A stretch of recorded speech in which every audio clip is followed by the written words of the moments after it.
Target markets of lodging operation. When we say target market in lodging operations are the specific groups of a people, hotel, resort, or other lodging businesses aims to attract. These groups are identified based on shared characteristics like demographics, age, income, family status, psychographics, lifestyle, values, interests, and travel behaviors, purpose of travel, frequency of travel, preferred amenities.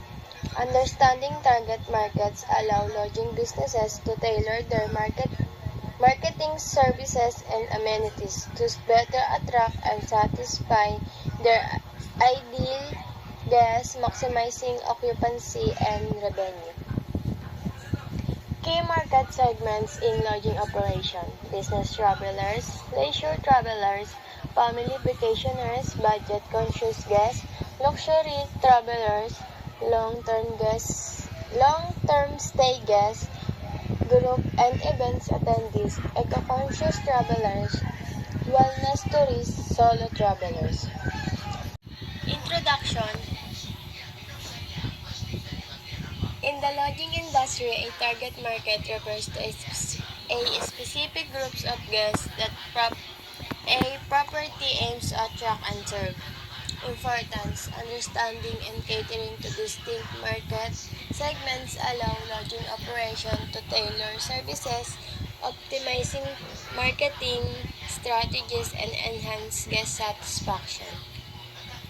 The first one, business travelers. Individual traveling for work-related purposes including meetings, conferences, and corporate events.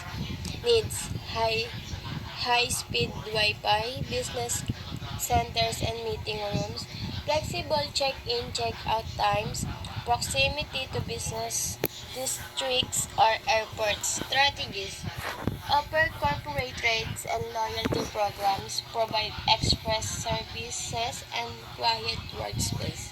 Second, leisure travelers. Guests traveling for relaxation, sightseeing, or recreational activities. Needs: comfortable accommodation, access to tourist attractions, recreational facilities like pools and spas. Strategies: create vacation package, include local tours, offer concierge services for activity planning. Third, family vacationers. Families traveling together, often with children, needs spacious rooms or suites, child-friendly amenities and activities, safety features. Strategies: provide family package and discounts, offer babysitting services and kid clubs. Fourth, budget-conscious guests. Travelers seeking affordable accommodation without compromising basic comfort. Needs: clean and safe rooms, essential amenities like free Wi-Fi, complimentary breakfast. Strategies: offer competitive pricing and promotion, highlights value-added services. Fifth, luxury travelers. Guests seeking premium experience and personalized services. Needs: high-end amenities, inclusive services, privacy and personalized attention, provide bespoke experience, collaborate with luxury brands and influencers. Next. Long-term stay guests. This outlines a strategy for attracting long-term stay guests. These guests need accommodation for extended periods, business assignments, relocations. The strategy focuses on offering discounted weekly monthly rates and providing home-like amenities, maintenance, laundry facilities, comfortable living space, along with flexible booking times to meet their needs. Next slide. Group and event attendees. This outline a strategy for attracting group and event attendees. These guests attend events of conference or travel in group. The strategy involves offering group rates and and providing dedicated event planning services to meet their needs for multiple room bookings, event spaces, catering, and coordinated check-in. Next slide. Ego Contribute Traveler. This outlines a strategy for to attract eco-conscious travelers. These travelers prioritize sustainability and environmental responsibility. This strategy focuses on offering eco-friendly accommodation, implementing green certification, and promoting initiatives, sustainability practices, organic and locally sourced products to meet their needs. Next slide. Wellness tourism.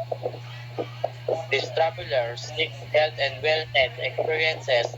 The strategy focuses on offering wellness packages and collaborating with wellness professionals to meet their needs for spa and fitness facilities, healthy dining options, and mindfulness relaxation program. Solo travel. Solo traveler.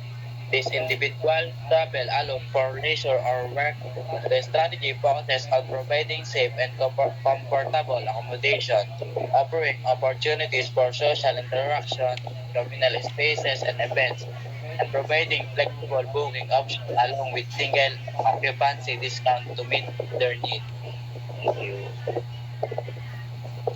And the conclusion, understanding diverse target markets enables lodging operation to tailor services effectively, customize offerings, enhance guest satisfaction and loyalty, and lastly, staying attuned to market trends ensures competitiveness in the hospitality industry. And that's all. Thank you.